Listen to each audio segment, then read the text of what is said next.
Throughout history, certain names carry a weight that hangs heavy in the air. They are symbols, omens, burdens carried through time. Moloch is perhaps one that hangs heavier than most. His story is one of fire and fear, and of a price so steep it still chills the soul.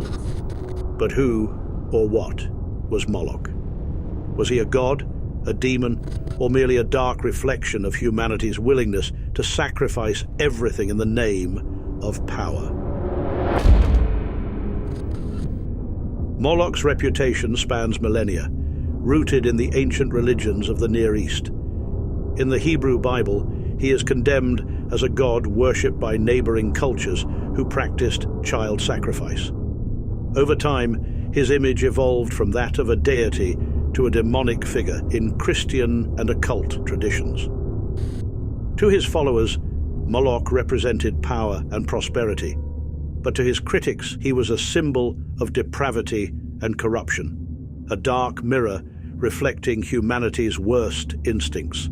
In this video, we'll uncover the origins of Moloch, tracing his roots to the Canaanite pantheon and beyond. We'll explore the harrowing rituals associated with his worship, dissect his transformation from a god of ancient sacrifice to a demon of Christian law, and examine the modern myths and conspiracies that keep his name alive. As we delve into the depths of Moloch's story, one question remains. How much are we willing to sacrifice to gain what we desire most? The story of Moloch begins in the ancient Near East, amidst the fertile lands of Canaan and surrounding regions. These were societies deeply rooted in agrarian cycles, where the promise of abundant harvests and protection from calamity often rested on the favor of their gods. Early texts suggest he was revered as a god of fire, his essence intertwined with the scorching flames that symbolized both destruction and renewal. It was believed that only through offerings of great value could his favor be secured, and the cost was often unimaginable. Moloch's infamy is cemented in religious texts, most notably the Hebrew Bible, where he is portrayed as the god of a detested and forbidden practice.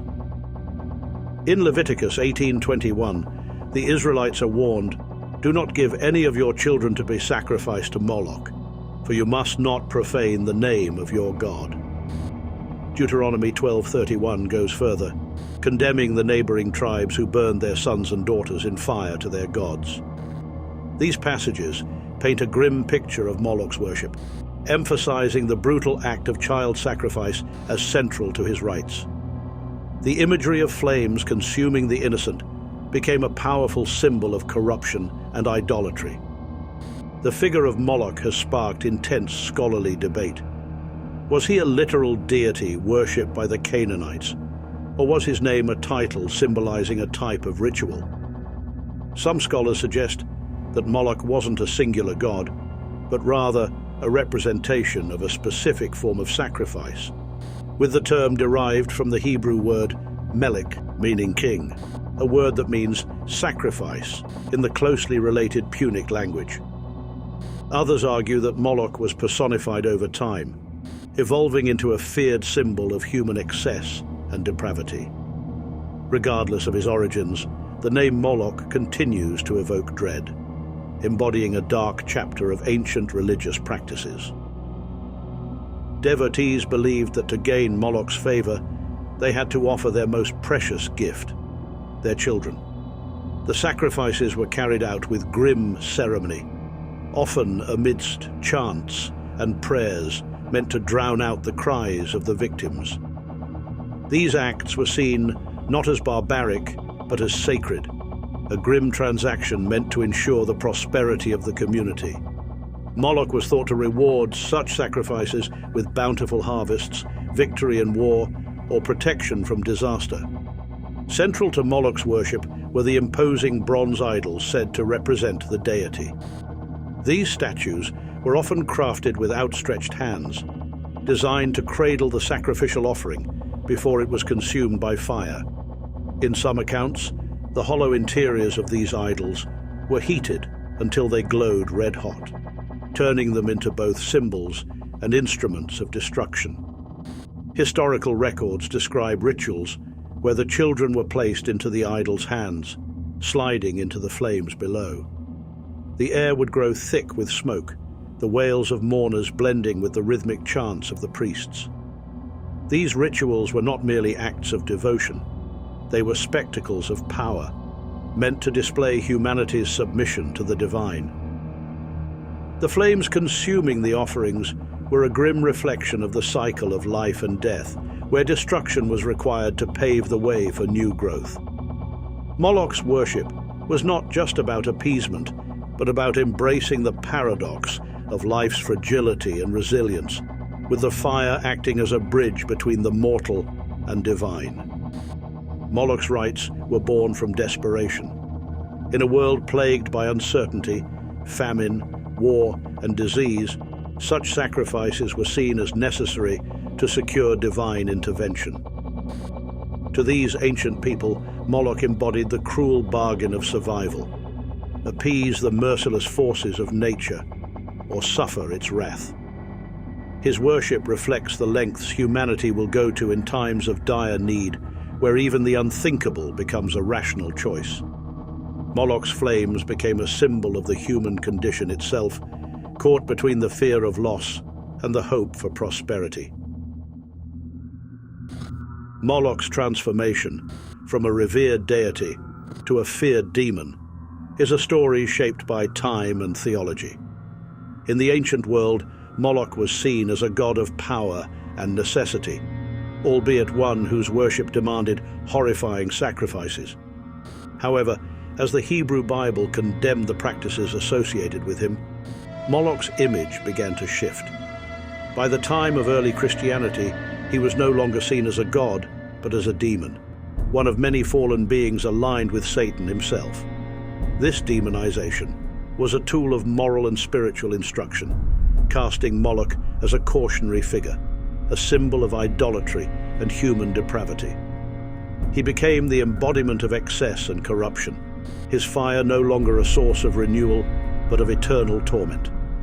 In the realm of demonology, Moloch has cemented his place as a high-ranking demon, often associated with greed, sacrifice, and corruption. His name is invoked in rituals of power and destruction, reflecting his origins as a force that demanded ultimate sacrifices. Demonologists describe him as a being of fire, wielding both physical and spiritual flame to consume and torment. He is said to tempt humans into acts of greed and betrayal, urging them to sacrifice their humanity for fleeting gains. In infernal hierarchies, Moloch represents the extreme cost of ambition, an eternal warning to those who seek power at any price. Conspiracy theories link him to secret societies and shadowy rituals, painting him as a patron of greed and sacrificial practices in the pursuit of power. In some occult texts, Moloch is invoked as a force of destruction, a being capable of obliterating obstacles in exchange for profound sacrifices. Meanwhile, in popular culture, his name is a shorthand for ruthless ambition, appearing in novels, films, and media as an archetype of unyielding greed and the loss of morality. Whether as a demonic force or a cautionary metaphor, Moloch's influence remains alive in both the spiritual and cultural imagination. His name appears in conspiracy theories, linking him to secretive rituals, shadowy elites, and the pursuit of unchecked power. Unlike his biblical condemnation as a demon or idol, Moloch has been reimagined as a symbol of the sacrifices made in the name of ambition, greed, and control. These narratives paint him not only as an ancient deity, but as a dark force still lurking in the corridors of power, a reminder that humanity's willingness to sacrifice remains as potent as ever. Perhaps the most infamous modern association with Moloch is the Bohemian Grove rituals, a highly secretive gathering of influential and political figures in Northern California. While officially dismissed as theatrical performances, the centerpiece of these rituals involves an owl statue, often attributed to Moloch, and a dramatic act involving the burning of a mock human effigy. The owl, a symbol of wisdom, has been reinterpreted as a stand-in for the ancient deity, sparking fears of occult practices among the global elite. These theories, fueled by leaked images and video footage, have made Moloch a haunting spectre in discussions of power, secrecy, and morality. Moloch has also become a symbol of unchecked greed and corruption, often invoked in discussions of societal sacrifice. His name surfaces in political discourse, whether it's the exploitation of labor, environmental destruction, or the pursuit of wealth at the expense of morality. Moloch's fire becomes a fitting image for this modern greed, a consuming force that spares nothing in its hunger for more. In this context, Moloch's ancient rituals echo chillingly in the sacrifices made today for the altar of ambition. These modern interpretations of Moloch carry striking parallels to his ancient worship. Then, as now, people sought to appease forces they couldn't fully control, offering sacrifices in exchange for security, prosperity, or power. Whether through fire or metaphorical flames, Moloch's story reveals a timeless truth. The greater the ambition, the greater the cost. In both the rituals of the past and the systems of the present, the sacrifices may change, but the desperation remains the same. A reflection of humanity's enduring fear of losing what we value most. Are these modern stories about Moloch merely reflections of our deepest anxieties about power and corruption? Or do they hint at something far more insidious, a continuity of practices that have existed in the shadows for centuries? The truth may remain elusive, but one thing is clear. Whether myth or reality, Moloch's shadow stretches across time, heavy and unshaken, leaving an indelible mark on the human psyche. Moloch's shadow looms large over history, theology, and culture, from the ancient rituals of fire and sacrifice to his transformation into a demon of greed and corruption. His legacy serves as a stark reminder of the costs humanity has been willing to pay in pursuit of power and prosperity. His name has become a symbol of the ultimate price, one paid with innocence and life itself. Whether invoked as a warning against idolatry in sacred texts or reimagined in modern conspiracy theories, Moloch endures as a figure of fascination and fear. His story is not just one of the past, but a reflection of our ongoing struggles with ambition, morality, and the sacrifices we deem acceptable. Was Moloch truly a god, a demon, or merely a cautionary tale of humanity's darkest instincts? His legacy forces us to confront uncomfortable questions about the nature of power, sacrifice, and our willingness to submit to forces beyond our control. As we close this chapter, one truth remains undeniable.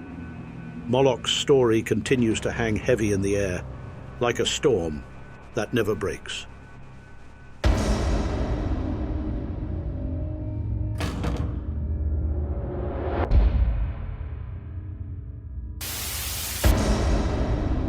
With the weight of centuries pressing upon its name, Baphomet stands as a challenge to all who dare to define it, unsettling, enigmatic, and defiant. A question, a contradiction. It exists at the intersection of faith and fear, wielded as both a weapon and a mirror. From accusations of heresy to the ambitions of occult visionaries, a vessel for our deepest anxieties and aspirations. Tonight, we unravel the threads of a symbol that demands interpretation, but resists understanding. The image of Baphomet is one of the most iconic and provocative symbols in the world of demonology and occultism. A figure shrouded in layers of mythology, misinterpretation, and controversy, it has come to represent far more than its origins suggest. Yet, behind the imposing visage of the goat-headed idol lies a narrative shaped as much by fear and speculation as by history and philosophy. What lies at the heart of Baphomet's meaning? A demonic presence? A misunderstood entity?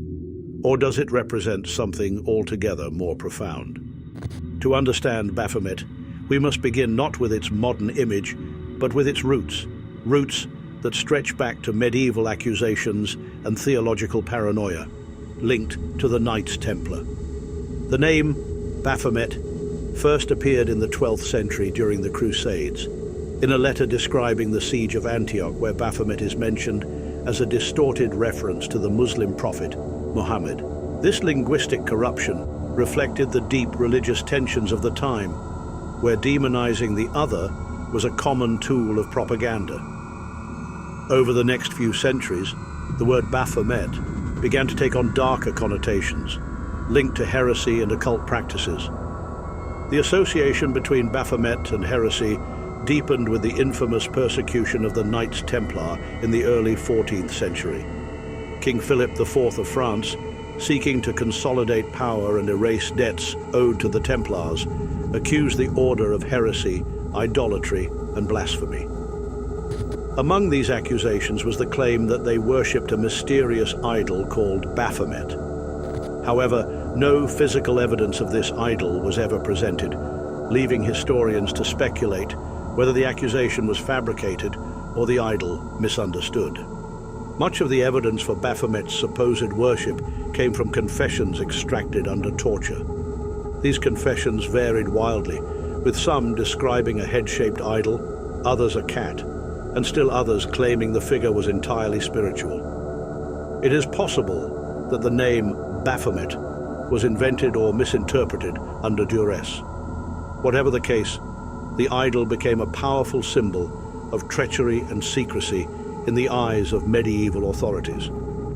Over time, the accusations against the Templars faded into history, but the idea of Baphomet as a dark and mysterious entity persisted. Without a clear origin, Baphomet became a blank slate onto which fears of heresy, occultism, and rebellion could be projected. Its fluid identity allowed it to slip between the roles of demon, deity, and abstract idea, shaping its reputation for centuries to come.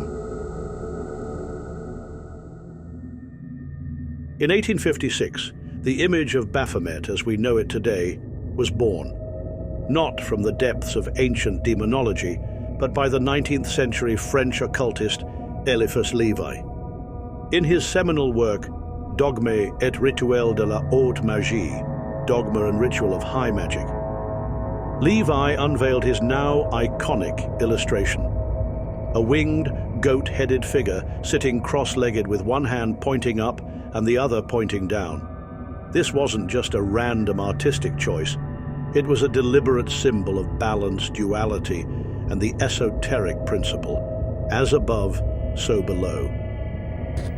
Levi conveyed the significance of the symbol himself in Dogme et Rituel with this description.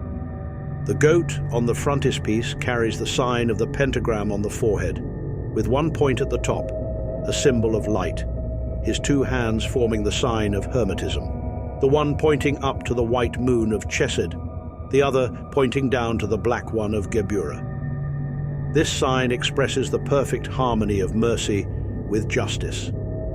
His one arm is female, the other male like the ones of the androgen of Kunrath, the attributes of which we had to unite with those of our goat, because he is one and the same symbol. The flame of intelligence shining between his horns is the magic light of the universal balance, the image of the soul elevated above matter, as the flame, whilst being tied to matter, shines above it. The beast's head expresses the horror of the sinner, whose materially acting, solely responsible part has to bear the punishment exclusively, because the soul is insensitive according to its nature and can only suffer when it materializes. The rod standing instead of genitals symbolizes eternal life, the body covered with scales, the water, the semicircle above it, the atmosphere, the feathers following above the volatile. Humanity is represented by the two breasts and the androgyne arms of this sphinx of the occult sciences.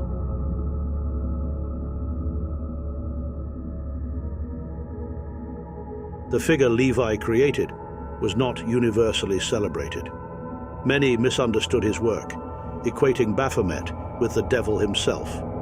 This association grew stronger as the image made its way into popular culture and occult traditions. In reality, Levi had intended the figure to serve as an emblem of esoteric wisdom, transcending dogma and embracing philosophical truths. But its goat-like visage and occult connotations made it an easy target for demonization.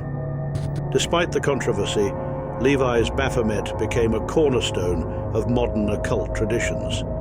It inspired organizations like the Hermetic Order of the Golden Dawn and later movements such as Thelema, founded by Aleister Crowley. The image was celebrated for its complexity, offering a potent visual metaphor for those seeking to challenge conventional norms and explore the hidden mysteries of existence. Interestingly, despite its widespread recognition, Baphomet has no clear origin in classical demonology. Unlike Beelzebub, Astaroth, or Lucifer, Baphomet doesn't appear in ancient grimoires like the Lesser Key of Solomon. It seems to have been a concept born not from ancient texts, but from medieval accusations and later, 19th century esotericism. This absence raises an intriguing question. Is Baphomet truly a demon? Or is it a modern invention retrofitted into the occult pantheon? This ambiguity allowed Baphomet to adopt qualities from other figures in mythology and demonology. Some have linked it to the goat-like Greek god Pan, a deity of nature, fertility, and chaos, while others associate it with Azazel, the fallen angel mentioned in the Book of Enoch, who was blamed for corrupting humanity. In both cases, Baphomet becomes a figure tied to rebellion, transgression, and the rejection of societal norms. Even its goat-headed form isn't entirely unique. Throughout history, goats have been associated with both divinity and wickedness. In the Bible, goats were sacrificial animals, but they were also seen as symbols of sin and separation from God. The infamous scapegoat ritual further cemented this duality. Baphomet, with its goat's head and ambiguous identity, seems to embody this ancient tension, straddling the line between sacrifice and sin. In demonology, Baphomet's lack of a fixed origin allowed it to transcend traditional boundaries. Rather than being a demon bound to specific attributes or domains, it became a vessel for ideas, a symbol of balance, rebellion, and the mystical pursuit of knowledge. Whether or not it was ever truly a demon, Baphomet's flexibility as a concept ensured its lasting impact on occult thought. In the world of occultism, Baphomet has risen to prominence as a potent symbol of esoteric wisdom and spiritual enlightenment. While many may associate it with malevolence, those within occult traditions view it as a representation of balance and the pursuit of higher knowledge. The figure's duality, male and female, light and dark, earthly and divine, resonates deeply with practitioners seeking harmony between opposites. It's this quality that has cemented Baphomet as a central icon in the Hermetic Order of the Golden Dawn and Thelema. One of the most influential occultists to adopt Baphomet was Aleister Crowley, founder of Thelema. For Crowley, Baphomet symbolized freedom from conventional morality and the pursuit of the individual will.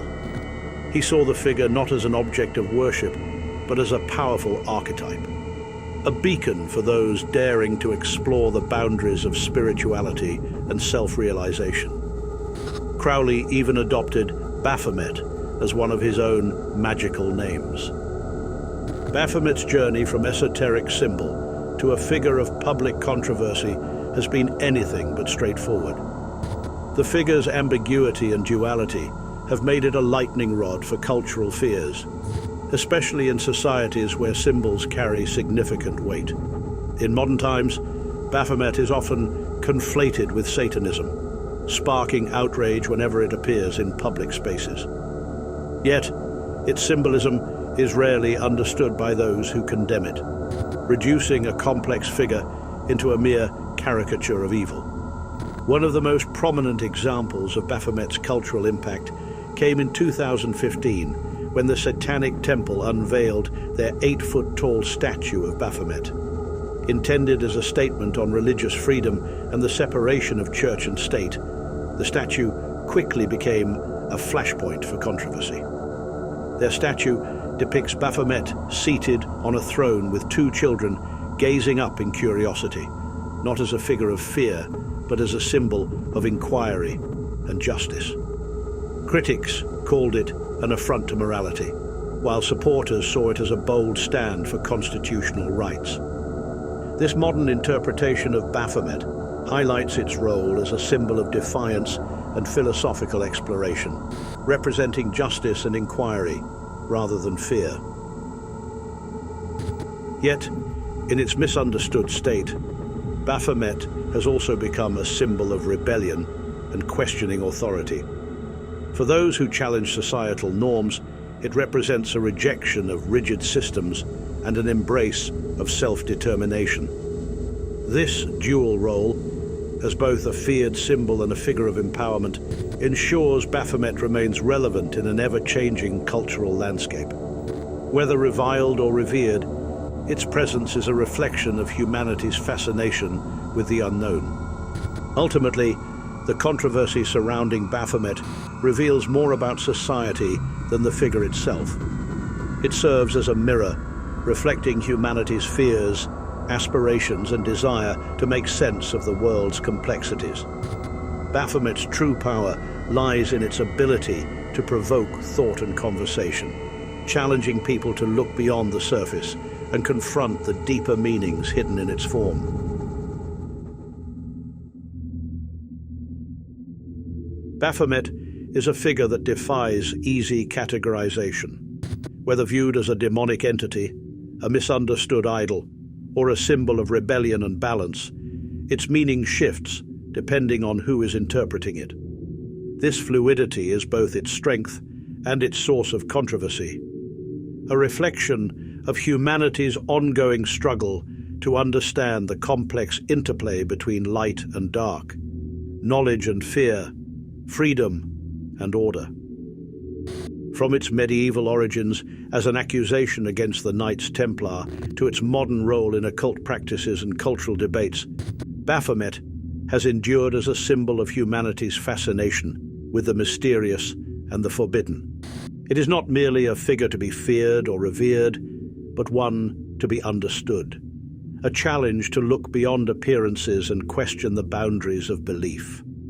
In the end, Baphomet's true nature may never be fully defined, and perhaps that's the point.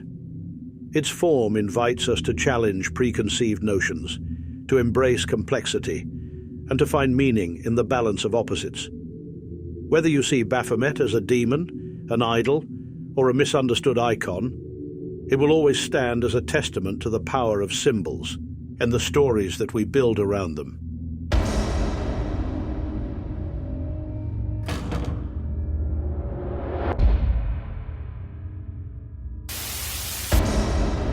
Across the ages, there have been names that invoke fear, names that remind us of the dark and the decayed, the rot beneath the surface of life. But perhaps none are as unsettling as Beelzebub, the Lord of the Flies.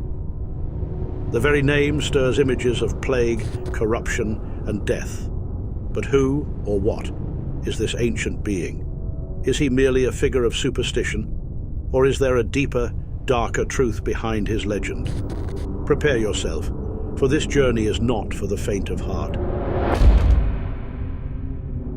How did this once mighty deity, worshipped by ancient peoples, become synonymous with pestilence and decay? How did he transform into one of the most feared demons in Christian demonology, ruling over filth, rot, and the sickening spread of corruption. In the Christian tradition, Beelzebub is considered a prince of hell, and thought originally to be of the order of seraphim. He is often depicted as second only to Lucifer himself. But his story doesn't necessarily begin with the fall of angels. It stretches further back, to the ancient lands of the Near East, where he was worshipped as a god of the Philistines. And yet, as the tides of history shifted, so too did Beelzebub's image. Over time, he became linked with the forces of darkness, flies swarming in his wake, a harbinger of decay and moral corruption. Join us as we delve deep into the lore, uncovering the origins of Beelzebub, his rise to infamy, and the chilling connection between this Lord of the Flies and the plague, decay, and corruption that has marked his legacy throughout history. To truly understand Beelzebub, we must first journey back in time, back to the ancient world, where gods and demons intertwined and belief systems collided. Before he was demonized, Beelzebub was known as Baal-zebub, a deity revered as the god of the Philistine city of Ekron. The name Baal meant Lord in many Semitic languages.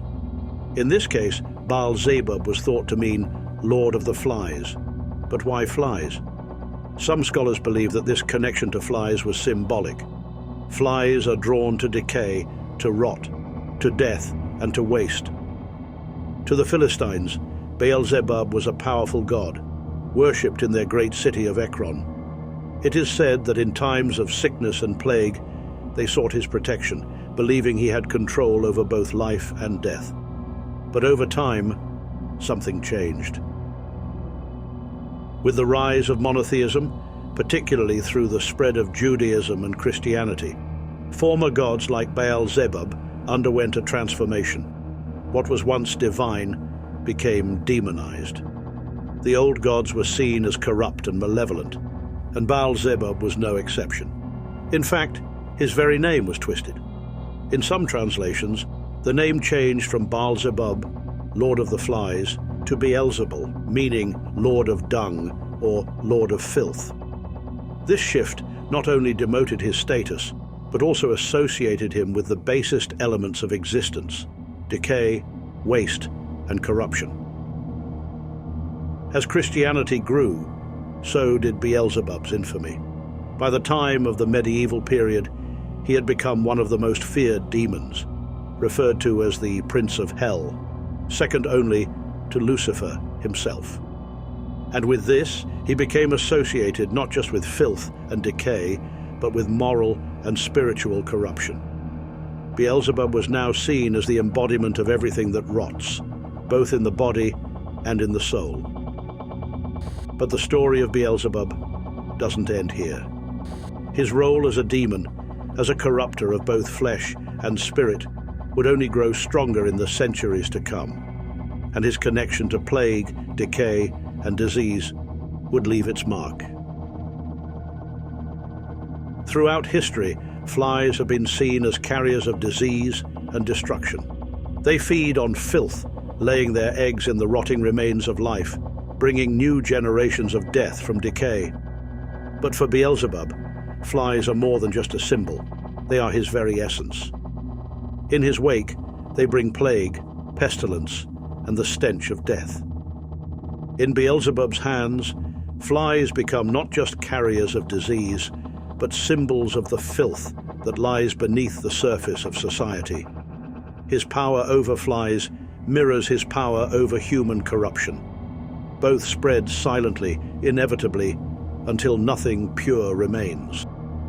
His association with rot and filth also spoke to a deeper, more insidious form of corruption: the decay of morality, the breakdown of order, the spread of lies, greed, and lust. Just as flies feed on death, so too does Beelzebub feed on the corruption of humanity. In one of the earliest and most vivid references to Beelzebub, we find the Testament of Solomon, a mystical text from antiquity that describes King Solomon's encounters with demons.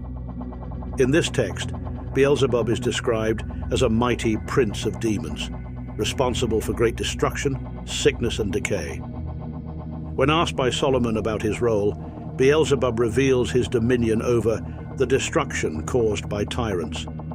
He speaks of his power to incite wars, cause cities to fall into ruin, and spread disease among the people. He is a force of chaos, bent on corrupting both rulers and their empires. By causing greed, pride, and corruption to take root in the hearts of men, he accelerates the downfall of entire civilizations.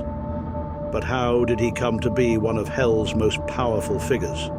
Stay tuned as we explore Beelzebub's place in the infernal hierarchy and his rise to power as one of hell's most feared princes.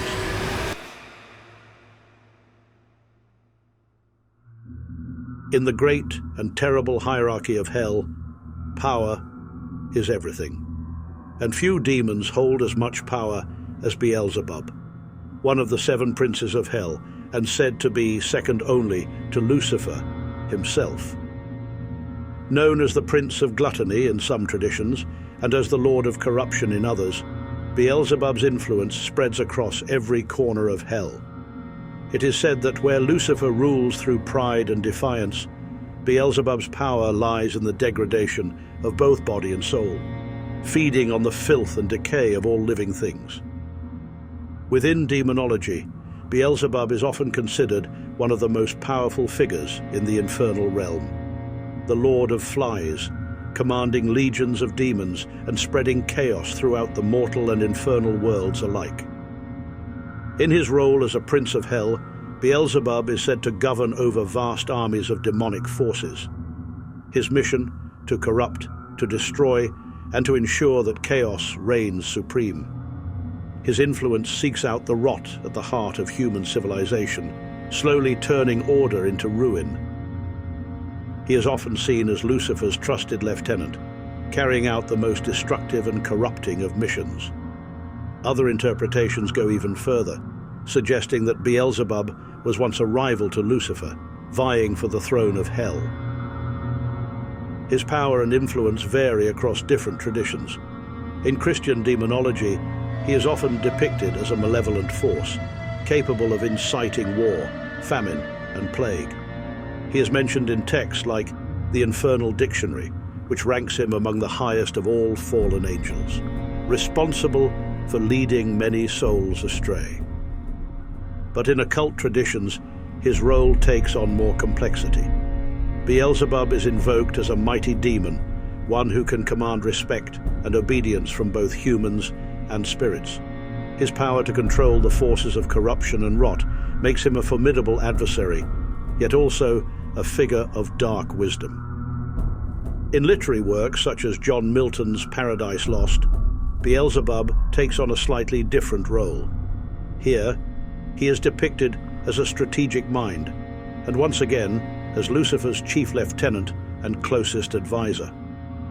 Though still a demon of corruption, Beelzebub's influence in these stories extends beyond brute destruction. He is a master of cunning, often guiding Lucifer's hand as they plot their rebellion against heaven. Though his portrayal may shift between traditions, one thing remains constant: Beelzebub's hunger for power, his thirst for chaos, and his ability to twist the very fabric of existence. And as one of the rulers of hell, his influence reaches far beyond the mortal realm.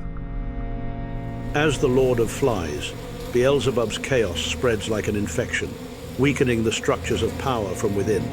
It is said that where he passes, once great empires fall to ruin, their rulers succumbing to greed, gluttony, and lust. His whispers carry with them the stench of death, and his armies of demons follow, ready to feast on the remains. Through his dominion over decay, Beelzebub ensures that no empire, no matter how mighty, can stand forever. Corruption is inevitable. Order is fleeting. And in the end, Beelzebub's flies will always return to claim their prize.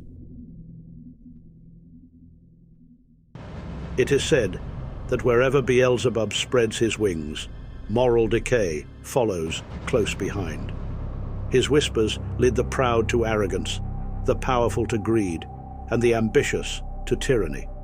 And just as flies feast on the remains of the dead, Beelzebub feasts on the corruption of human hearts. Across history, he has been blamed not only for the sickness that ravages cities, but for the moral sickness that eats away at society's soul. His presence is felt in the halls of power, where leaders become consumed by pride and a thirst for dominance. From emperors who sought to conquer the world, to political leaders driven by greed, Beelzebub's hand guides those who thirst for unchecked power. And where there is power, there is temptation. And where there is temptation, Beelzebub waits in the shadows, ready to lead even the most righteous astray. He is a master of disguise, allowing moral corruption to fester unnoticed until it spreads like a disease, infecting every corner of society. His role in corrupting human institutions mirrors the rot that spreads through a diseased body. A society infected by corruption cannot stand. And much like a plague, this decay begins in small, unseen places, but eventually brings the entire system to its knees. Beelzebub's presence is felt in the slow disintegration of trust, in the spread of lies, deceit, and manipulation. From the corrupt official pocketing riches at the expense of the poor, to the once pure leader giving in to the temptations of power.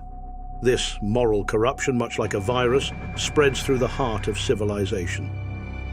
From the fall of Rome to the collapse of great dynasties, history is filled with stories of once great civilizations crumbling under the weight of their own corruption. And in the modern world, these patterns continue, whether in politics, business, or even within our own communities. The seeds of decay are always present. His presence may not be as obvious as a plague sweeping through a city, but his influence is there, in every unjust law passed, every scandal that rocks the foundations of government, and every leader who succumbs to their darker impulses. Corruption spreads, much like the plagues of old, and in its wake, societies crumble and leaders fall. As we continue, we will explore how Beelzebub continues to manifest in the world today, and how his legacy of corruption has woven its way into our collective consciousness.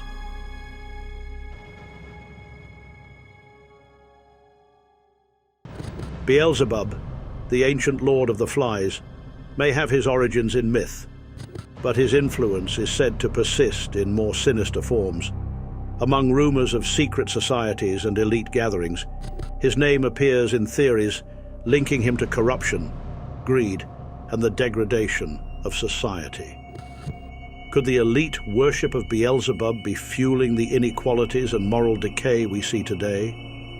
Modern conspiracy theories speak of a hidden world where the powerful gather to worship ancient deities like Beelzebub. These rituals are said to secure their dominance over society, feeding on the wealth of the working and middle classes, while ensuring their own power grows unchecked. In this hidden world, Beelzebub is seen as a patron of greed and gluttony, his worship a promise of power, wealth, and the ability to dominate those beneath them. But the cost of this devotion is the slow, insidious rot of society itself. As the rich grow richer, the divide between the elite and the rest of society widens. Billionaires amass unimaginable wealth, while working and middle-class families struggle to survive. Is this greed a natural progression of power, or does it echo the influence of something darker? Some believe that Beelzebub's influence manifests not just in individual greed, but in the systemic exploitation of society. The elites, acting as his modern worshippers, perpetuate a cycle of inequality where the powerful feast on the suffering of the many. As wages stagnate, inflation rises, and opportunities diminish, the elites grow richer, the middle and working classes bearing the brunt of their greed. Their actions reflect the corruption Beelzebub sows, taking more while giving less, until society itself begins to collapse under the weight of inequality. Rumors of satanic rituals among the elite often speak of Beelzebub as a source of their power. Whether literal or symbolic, his image represents their willingness to sacrifice morality for domination, greed, and control. These rituals, if true, embody the darkest fears of human society, a pact with corruption itself. Whether real or metaphorical, the idea of Beelzebub's worship among the elite serves as a chilling metaphor of how greed and corruption can erode the very foundations of society. The modern world, ruled by wealth and power, mirrors the myths of ancient demons who feed on humanity's flaws. Beelzebub's influence may seem like ancient superstition, but the parallels between his legend and the state of modern society are undeniable. Greed, corruption, inequality, and decay, all hallmarks of his power, continue to dominate headlines and define the age we live in. Throughout history, Beelzebub's image has transcended mere myth. His symbolic connection to corruption continues to manifest in how we understand the world today. We see his influence not only in ancient texts, but on the news, in the streets, and in our own homes. He reminds us that the line between order and chaos, between purity and corruption, is thin. His story is more than just a tale of a demon. It's a reflection of the very real forces that threaten the balance of our society and of our very soul. Beelzebub's influence is felt not because of his place in demonology, but because his symbolism speaks to something deeper, our collective fear of decay and corruption. In every empire that has fallen, in every institution that has collapsed under the weight of its own lust for power, we can see his hand at work. From ancient belief systems to modern greed, his image has left an indelible mark on our understanding of power, control, and the fragility of life. Beelzebub's story is a cautionary tale, a reminder that even the most powerful can be brought low by the forces of corruption. As we reflect on Beelzebub's enduring legacy, it's important to ask ourselves, what do these myths really tell us about our own world? What can we learn from the ways in which stories like Beelzebub's mirror the real concerns of society, about power, greed, and the fragility of life?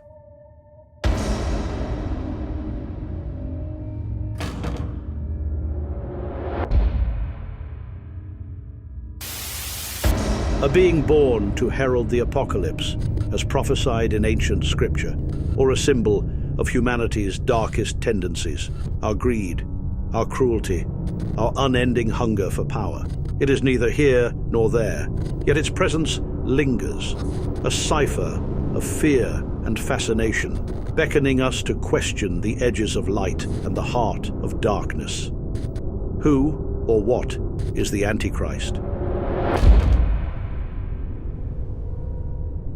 The idea of the Antichrist is not confined to one religion, one myth, or even one interpretation. Across centuries, it has taken many forms: a corrupt leader, a deceptive savior, or even a reflection of collective paranoia. In its many guises, the Antichrist is not just an adversary to faith, but a warning, a cautionary tale against unchecked ambition and the perils of losing our moral compass. From the pages of Scripture to the annals of history, the Antichrist has remained a persistent enigma. It has fueled countless debates, inspired art and literature, and even been invoked during times of crisis to explain the unexplainable. Yet, its story is not one of pure fiction. It is deeply woven into the fabric of belief systems worldwide. Today, we will trace its origins, dissect its prophecies, and uncover the faces history has given it. The Antichrist first emerges in the epistles of John, where the term is explicitly used. In 1 John 2:18 we read, "Children, it is the last hour, and as you have heard that Antichrist is coming, so now many Antichrists have come." Here, the Antichrist is presented not just as a single figure, but as a recurring archetype. one that embodies opposition to Christ and truth. These references describe a deceiver, an agent of chaos who denies the divinity of Jesus and seeks to lead believers astray. In the apocalyptic visions of Revelation, the Antichrist becomes the beast, a monstrous figure tied to the end of days.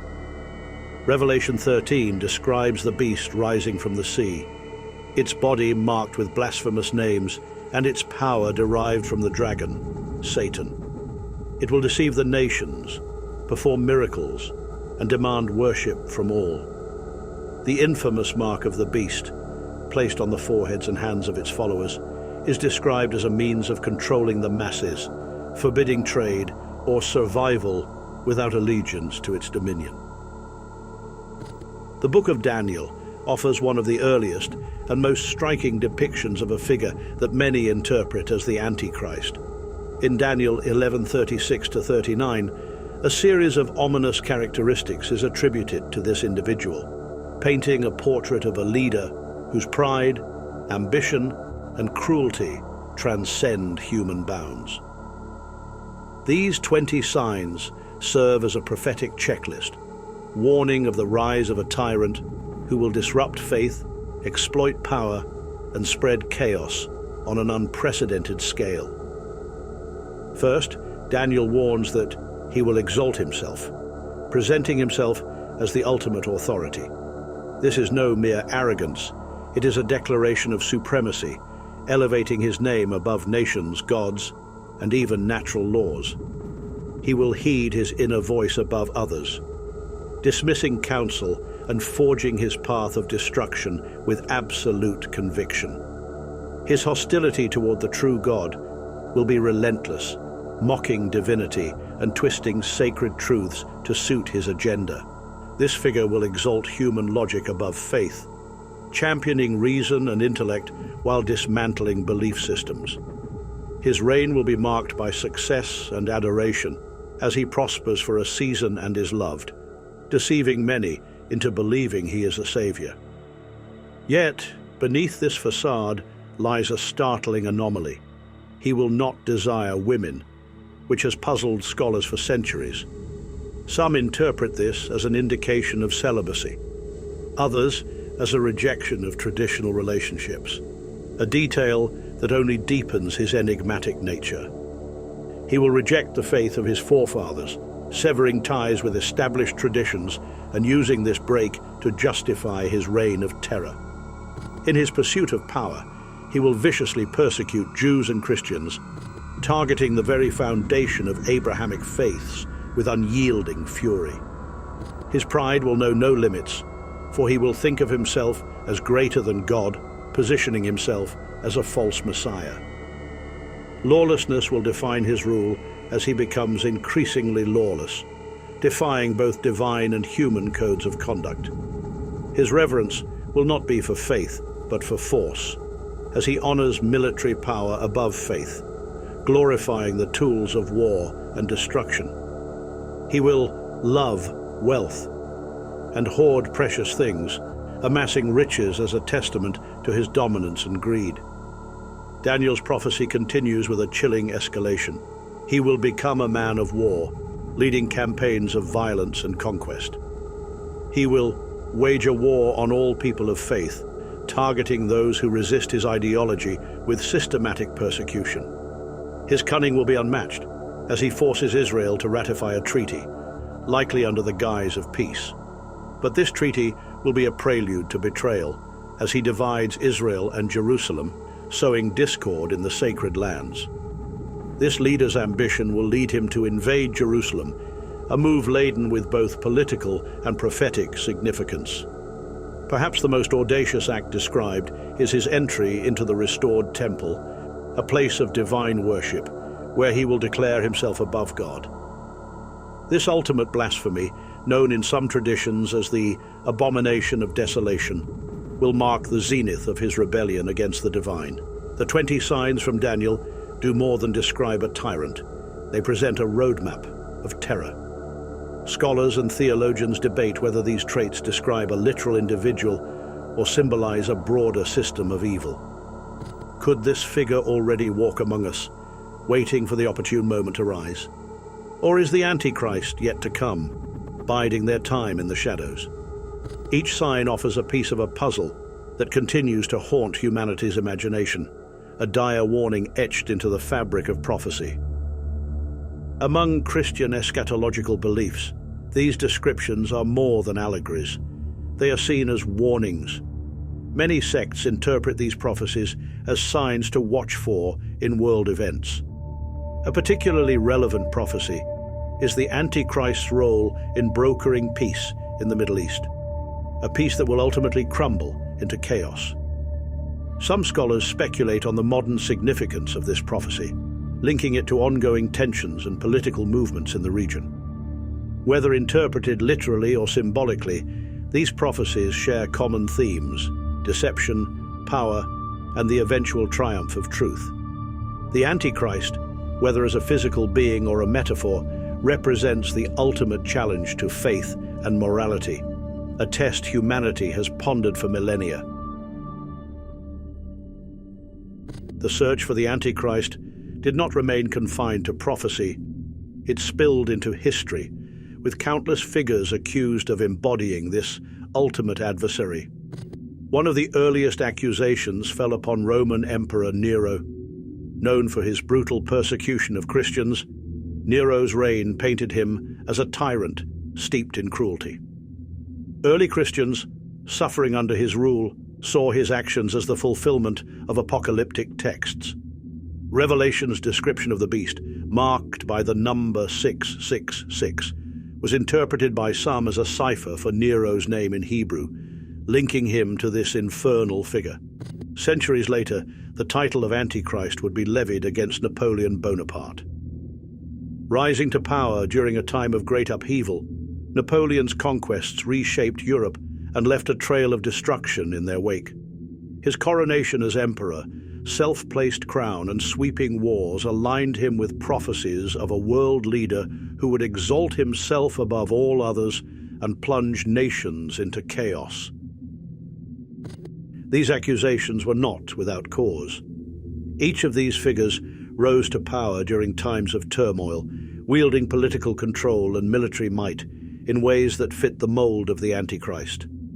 Their actions often aligned with prophetic warnings: Nero's persecution, Napoleon's conquests, and the atrocities of the Second World War, each echoing traits described in texts like Daniel and Revelation. The alignment between their actions and apocalyptic imagery fueled their infamy, leaving a lingering question: were these men precursors to the Antichrist, or the real thing? Even in modern times, the figure of the Antichrist has not been forgotten. Contemporary accusations often target political and cultural leaders, branding them as harbingers of chaos. These claims are often fueled by paranoia, political polarization, and a mistrust of centralized power. The accusations may lack the gravity of historical examples, but they demonstrate how the Antichrist's archetype continues to haunt public imagination. Pop culture has also played a significant role in shaping modern interpretations of the Antichrist. Movies like The Omen have depicted chilling visions of an Antichrist child destined to bring about the apocalypse, while the Left Behind series dramatizes the chaos of a world deceived by this figure. These stories tap into our primal fears of manipulation and destruction, often portraying the Antichrist as both a cunning deceiver and an unstoppable force. The impact of these portrayals cannot be understated. They've made the Antichrist a household concept, even among those unfamiliar with religious texts. Meanwhile, theological debates have grown increasingly nuanced. Some religious scholars argue that the Antichrist is a literal being foretold to rise, destined to deceive and destroy. Others interpret the Antichrist as a symbolic figure, representing the human tendency toward pride, corruption, and greed. Still others see it as an archetype, a universal embodiment of evil that transcends any one person or time period. These discussions reveal as much about humanity's fears and hopes as they do about Scripture. Ultimately, the Antichrist remains a potent symbol of fear and paranoia in modern narratives. Centralized power, surveillance, and globalism often become the backdrop for renewed speculation as societies grapple with the balance between control and freedom. The Antichrist embodies a universal fear that power, unchecked, will inevitably lead to corruption. Whether in politics, technology, or religion, the specter of the Antichrist forces us to question our leaders, our beliefs, and even ourselves.